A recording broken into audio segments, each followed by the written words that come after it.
A rookie sailor violated protocol during a silent weapons drill on a U.S. Navy nuclear submarine, 700 feet beneath hostile waters. What happened next didn't just shatter procedure. It cracked the core of command and tested the limits of discipline. Let us know in the comments which branch of the military you admire most. The USS Indigo moved like a phantom through the pitch-black trench off the Norwegian coast, guided only by whispering sonar and the nerves of its 100-plus crew on board. The lights were dimmed. The air ran cold. The crew said little. It was silent running mode, where every sound, every motion could invite death. Commander Harris stood with arms behind his back in the control room. He was a man carved by pressure, refined by 22 years beneath the sea. His eyes missed nothing. His voice never rose, and his silence was louder than orders. At the primary sonar console sat Seaman Adrian Cole, barely 20, his uniform still stiff from newness. It was his second patrol. He'd never seen combat, never even finished a full deployment cycle. But today was his first full-cycle weapons drill, a simulated silent strike, and he was about to break everything. It started with a flicker, a flick, on his terminal that didn't match the scenario being run, a heat differential that shouldn't be there, a red warning that blinked once and vanished. The smart thing to do was log it, notify his superior, wait. But Seaman Cole wasn't smart today. He was scared. He was desperate to show he could handle pressure. He leaned forward, eyes darted, hands shaking. He toggled the cooling distribution setting. Manual override. Click. In that moment, the silent drill shattered. A loud hiss burst from the rear of the control panel. The room snapped to full attention. Commander Harris turned slowly, like a predator smelling blood. "Who triggered the override?" he asked, eyes locked on the screen. Silence. Cole tried to swallow. "Sir, I thought it was a real pressure surge." "You thought?" The words dropped like an anchor. "You thought," Harris repeated, "during a silent weapons drill with a simulated enemy in passive sonar range. You thought, without orders?" Cole tried to explain, but the commander raised a hand. He turned toward the OOD, officer of the deck. "End the drill." The room dimmed further. Lights shifted back to standard ops. Everyone returned to their duties, except Cole. He stood like a man awaiting judgment. Commander Harris stepped forward, close enough for Cole to feel the heat of command radiating off him. "If this had been real," Harris said, "you would have broadcast our position to a hostile submarine. Do you understand what that means?" Cole nodded. "I asked if you understand." "Yes, sir," he stammered. "You endangered 138 souls," Harris said flatly. "Report to Maintenance Division under Chief Lennox. Effective immediately." "Yes, sir." Dismissed. The passage to the mechanical deck felt longer than any corridor on Earth. Chief Lennox was waiting, a giant of a man. Skin like iron, voice like gravel. "You're the one who clicked a button and nearly got us all killed?" "Yes, Chief." "You know what you're doing down here?" "No, Chief. You will." Cole was assigned to battery room inspections, coolant valve scrubs, dehumidifier servicing, manual sewage filters. It was as dirty, thankless, and brutal as any punishment the Navy could deliver without court-martial. And no one talked to him. Not in the mess, not on duty, not even his rackmate. He wasn't mocked. He was erased. 4 days passed, and the Indigo continued deeper into the trench. They were tracking something unknown. Sonar pings had come and gone.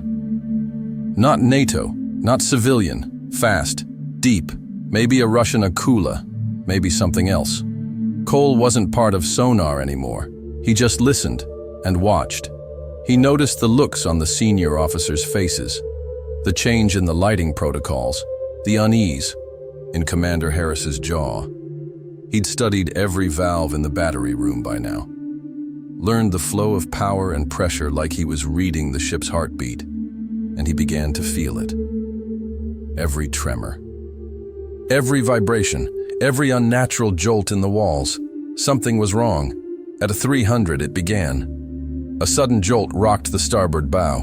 Not a strike, yet, but close. Cole was crawling through a maintenance tunnel when it hit.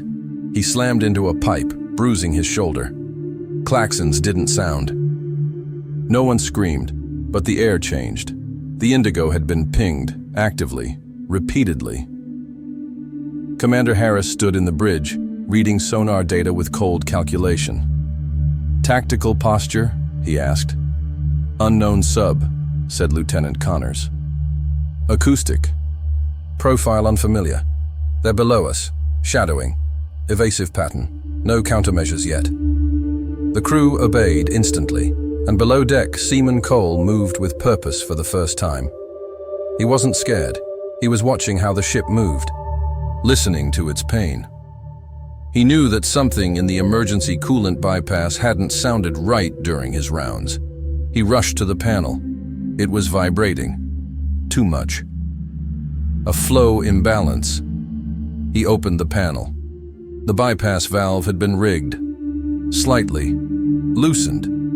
It wasn't a malfunction. It was sabotage. Cole stared. No one around. No alarms. Just him, the ship, and a choice. He reached in, twisted the valve closed, sealed it, and bolted for the bridge. "Sir," he burst in. Commander Harris turned slowly. So did half the room. "I know I've lost your trust," Cole said, chest heaving. "But the coolant bypass line was compromised. I just fixed it." "What kind of compromise?" Harris asked instantly. Cole didn't flinch. "Manual tampering. Intentionally destabilized flow. It could have tripped our thermal loop and exposed our heat signature." Harris said nothing for a beat. Then, "Get Chief Lennox up here." Cole stood still. "You did well." "Seaman," Harris said, "let's find out who didn't." Cole stood at attention outside the control room as Chief Lennox approached with heavy footsteps, a scowl etched into his face like stone. "You found a bypass tamper?" Lennox asked sharply. "Yes, Chief. You sure it wasn't just a loose valve?" "No, Chief. It was twisted just enough to cause imbalance, but not set off a full alarm." Lennox stared at him for a long moment. Then, with a grunt, pushed past and entered the bridge. Cole remained in the corridor, jaw clenched, pulse pounding. Inside, Commander Harris and Lennox reviewed the sealed valve, then pulled up engineering logs. Someone had accessed the system during a maintenance window, using a standard crew code. Too standard, too convenient. "It's either the perfect cover," Lennox muttered, "or someone's playing dumb." "Either way," Harris said, "we're locking down internal access." And with that, the Indigo became a cage. Across the submarine, tension spread like oil on water. Aboard a nuclear sub, silence is sacred, but now, silence was suspicion. Every crew member began watching the others. Conversations thinned. Eye contact lingered too long. Cole could feel it. He hadn't escaped the label of liability, but now, whispers of something darker had joined him. That night, while checking pressure gauges on Deck 4, he found a message scrawled on a maintenance panel. "You should have stayed quiet." He wiped it away, then locked every access panel behind him. Meanwhile, sonar was lighting up. Lieutenant Connors studied the returns. "Same profile as before," he muttered. "Still no match in NATO or Russian logs." "Speed?" Harris asked. 34. High knots, consistent, no sudden shifts, like it knows we're watching and doesn't care. Harris's jaw tightened. "Run a wide acoustic net. No active ping. I want to see how far they're following." Connors hesitated. "Sir, we're not even sure they're following us." Harris turned to face him. "They haven't changed course in 11 hours. They're not exploring. They're stalking." Down below, Cole resumed his duties, but something had changed.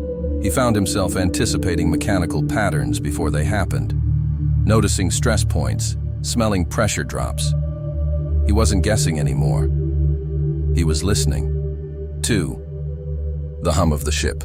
To the pulse of the metal, the Indigo was talking. and Cole was finally hearing her. Then came the second breach. At 300, the reactor temperature spiked by half a degree, just enough to raise a warning. Engineering teams checked for coolant leaks. Found nothing. But Cole, reviewing temperature differential logs from the battery backups, saw something odd. The temperature spike originated from Deck 9, crew quarters, not the core. Not possible, unless the sensor data had been rerouted. He rushed to the relay point beneath the sleeping bunks of Section Charlie. There it was, a hidden cable, a bypass wire, feeding false data. Another sabotage. Cole didn't touch it. This time, he reported it through secure channel to Harris directly. The commander summoned Cole to the bridge once more. "You're finding a lot of things these days," he said. Cole stood straight. "Because I stopped guessing. You also stopped speaking too soon." "Yes, sir." Harris paused. "You know what most rookies do after they mess up once?" "Try to disappear," Cole replied. "Exactly," Harris said. "But you're doing the opposite." He walked over to the plotting board. "Whoever this is, they're smart, they're patient, and they're already inside our systems." Cole waited. Harris turned. "And if you're willing, I want you to help me find them." The next 48 hours were a blur. Cole worked with Chief Lennox and Lieutenant Connors to cross-reference access logs, check for repeating digital fingerprints, and inspect physical panels. And all the while, sonar kept whispering, "The unknown sub is still there." It never drifted, never left, but never attacked. It was waiting for something. Then it came. An encrypted message burst through the comms array, unauthorized, compressed, but traceable. Someone on the Indigo had tried to send coordinates from inside. The transmission was blocked, barely, but not before confirming one thing: the leak was real. Lockdown was initiated. Every off-shift sailor was confined to quarters. Every non-critical system was suspended. Commander Harris gathered the senior officers and Cole. "This ship is compromised," he said, "and we are not in friendly waters. If they get another signal out, we may be welcoming a second visitor, or a torpedo." He turned to Cole. "I need a list of every system that could be used to leak a message, even if only for a second." Cole nodded. "I already started building one. Then get it finished." That night, the Indigo was attacked. It started with a sonar ping, followed by another. Then, silence, then a torpedo alert. "Incoming, starboard side," Sullivan's voice snapped. "Evasive maneuvers, countermeasures, now!" The Indigo dove hard, alarms blared. Crew shouted. Lights strobed. Brooks was thrown against a ladder, blood running down his arm. But he scrambled to the relay room, because he knew the saboteur wasn't done. Sure enough, in the chaos, someone had reactivated the false valve signal. If left running, it would cut power to the engine heat buffer in 45 seconds. He had 44. He tore open the panel, bypassed the fake feed, and yanked the physical switch override. The lights flickered, stabilized, the sub leveled out, the torpedo missed. By meters. Back in the bridge, Harris heard the reports. Valve relay reroute neutralized. Confirmed manual override from auxiliary. Crawl space by Seaman Cole, he nodded, then looked to Lennox. "Bring him up here." Cole stood before the crew, bruised, filthy, bleeding, but steady. Harris didn't speak right away. He simply nodded, then turned to the officers. "From this point forward, Seaman Cole is granted full technical access to engineering systems. For the remainder of this deployment." No one argued, no one laughed. Lennox stepped forward and offered a towel. "You've got good instincts, son," he muttered. Cole nodded, wiping his face. And for the first time since boarding the Indigo, he didn't feel like a passenger. He felt like crew, like someone who belonged. The tension inside the Indigo had shifted from suspicion to war readiness. No one slept. Every console was manned, every corridor patrolled. The unknown sub hadn't just fired once, it was circling back. Lieutenant Connors stared at sonar, knuckles white on the console. "They're fast," he muttered. Too fast for an Akula, too silent for anything conventional. Harris didn't answer. He was watching the pattern. "They're testing us," he said. "Figuring out how we move, how we evade." He turned. "Get me full system readiness.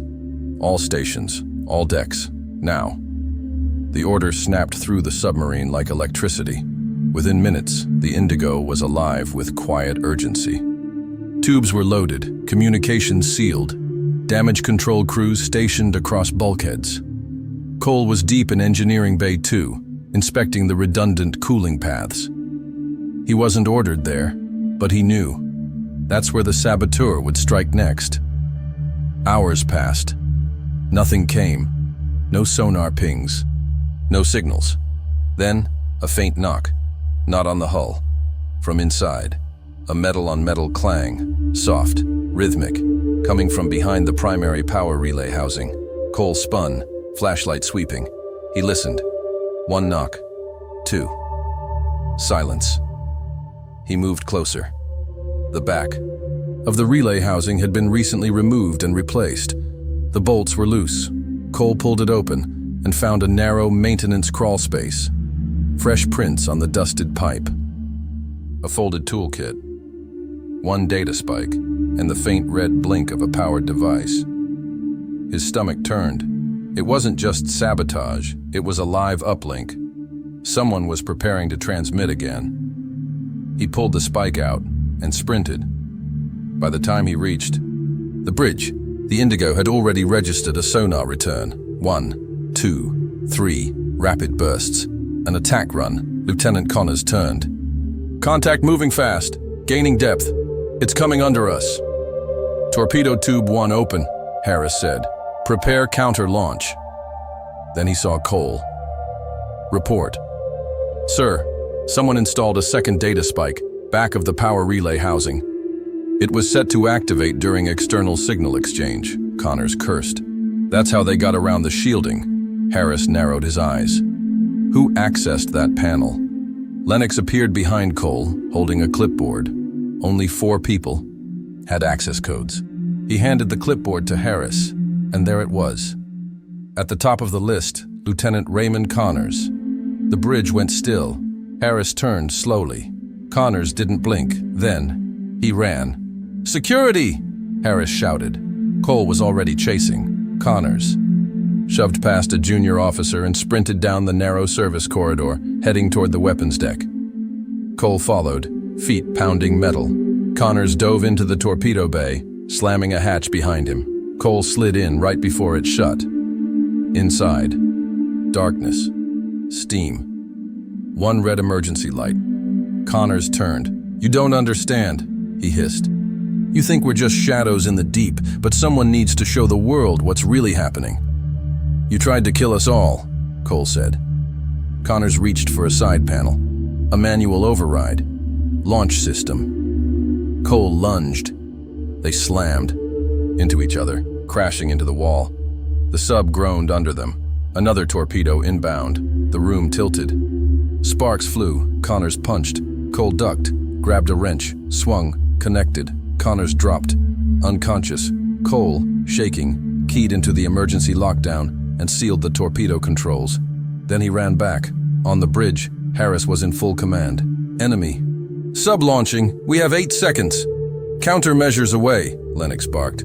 "The Indigo dove. Fast and hard." Cole burst back in. Saboteur neutralized. He tried to trigger a misfire from Tube 3. "Good," Harris said without turning. "Because we're out of time." The torpedo hit, a glancing blow, just off the port rudder. The shockwave threw several crew to the floor. Hull breach. Minor. Flooding in compartment 7B sealed, but propulsion dropped to 20%. Harris turned to Lennox. "Can we maneuver?" "Barely." Then, to Cole. "Can we draw power from life support backups?" Cole blinked. "Sir, if we do that, I know. Oxygen will drop to critical in 30 minutes. Cole nodded. "I'll do it." He raced to the lower decks. In the belly of the Indigo, the life support converters hummed like exhausted lungs. Cole bypassed the limiters, rerouted flow, isolated non-essential feeds. Within 2 minutes, power surged back to engines. Back on the bridge, propulsion now 70%. "We have a shot." Harris stepped forward. Target acquired. Fire tubes 1 and 2. The torpedoes launched. Silence.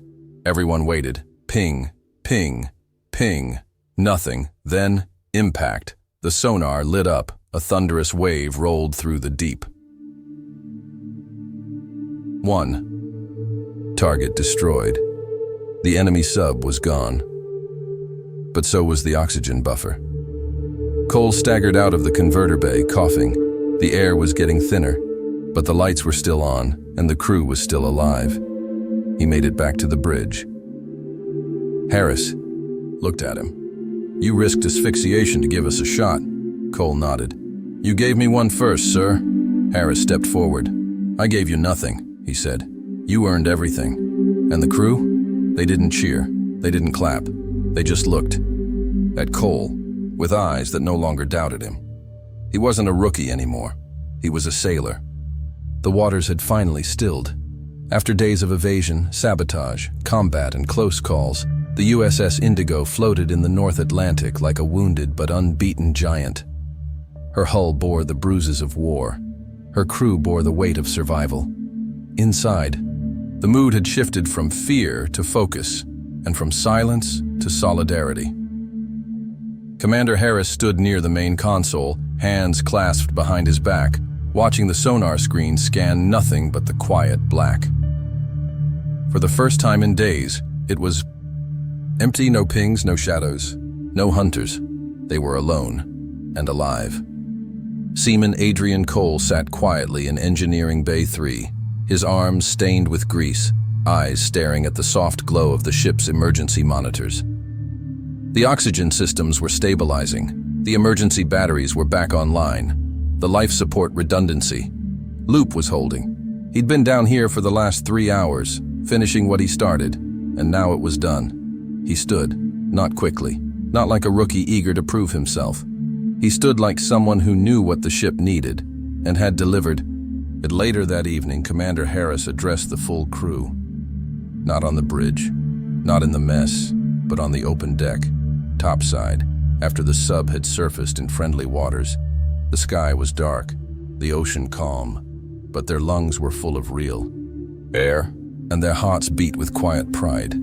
Harris stepped forward. He didn't speak with ceremony. He didn't wear his dress cap. He just spoke. "We were tested," he began. "By enemies we could not see, by dangers we could barely understand, and by fear itself." He paused. "Some of us cracked, some faltered, some ran." He didn't look at anyone directly, but some stepped forward. He turned toward the gathered crew. "Seaman Cole, step up." Cole hesitated, then walked slowly to the front, boots thudding on metal. Harris looked him in the eye. "Tell me, what you learned in these waters." Cole took a breath. "That no one survives down here alone, sir." A few heads nodded. Harris smiled faintly. "And?" Cole's voice steadied. "That discipline matters more than instinct. That fear isn't the enemy. Panic is." Harris nodded. "Exactly." Then, without flourish, he pulled something from his pocket. It was a worn metal patch, an old one, scuffed, faded, but unmistakable, the unofficial mark of a submariner's respect. It had been passed from sailor to sailor on the Indigo for more than a decade. Harris held it out. Cole didn't move at first. Then slowly, he took it. No one clapped. No one needed to. It wasn't for show. It was for survival. And Cole had earned it. The next morning, as the Indigo pulled into base, Cole stood at the railing, watching the horizon instead of the shore. He wasn't searching for welcome. He was remembering who he'd been when they left, how scared he was, how desperate to prove something, how unready. But now he knew. There was no magic switch that made you brave, no single act that made you a sailor. It was the accumulation of every small choice, every moment you didn't quit, didn't lie, didn't hide. It was showing up, even when no one clapped. Even when everyone doubted you, even when your hands shook, your knees buckled, your chest burned. It was choosing to act anyway, That's what made the difference. That's what saved the Indigo. Commander Harris gave his final debrief later that, "Hey." He didn't mention medals. He didn't name the saboteur again. He simply said, "This mission won't be talked about on television. There will be no headlines, no ceremonies. The world doesn't need to know what happened under those waters." He looked around the room. "But you do. You need to remember it. Because someday, it'll happen again. And next time, it won't be a rookie who rises. It'll be you." Pause. Discipline saved this crew. Not luck, not chance. Discipline. He stared hard at the room. And don't you ever forget it. Seaman Cole didn't go back to sonar. He stayed in engineering. Not because he was punished, because he belonged. There, because the Indigo had whispered to him, and he had answered. On land, mistakes are lessons. Underwater, they are death sentences. But what you do after your mistake, that's who you are. And Seaman Cole? He became who he was supposed to be. Not a hero, not a prodigy, just a sailor. One who listened, one who learned, one who chose discipline over ego when it counted most. Now we ask you, if you were trapped 700 feet under the ocean, would you stay calm? Would you stand tall? Or would fear win? Tell us in the comments. We want to hear your story. And if this story moved you, if it made you feel what it's like to serve in silence, to fight in darkness, and to lead with discipline, then subscribe to Authority Watch. Real stories, real sacrifice, real lessons from the deep.